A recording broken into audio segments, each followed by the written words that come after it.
Help, there's too many subjects and topics to revise. What do I do? Okay, so that's a very honest question, and that's something that every single student will face. So here's my controversial take, but I think it's also a very realistic and study smart thing to do.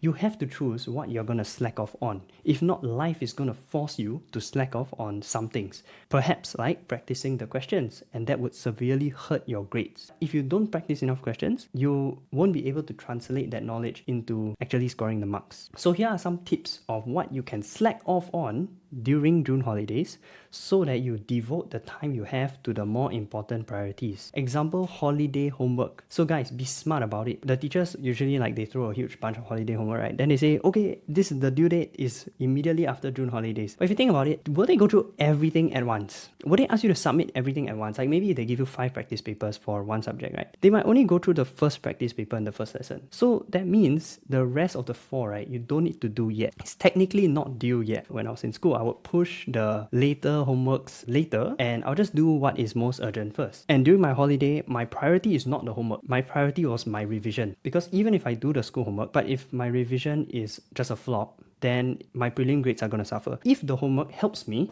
because maybe it's a topic that I need to revise, I need to practice questions, then I'll be happy to do it. But if it doesn't help me, I know in my mind it's a low priority, and so I'll try to slack off on it wherever I can.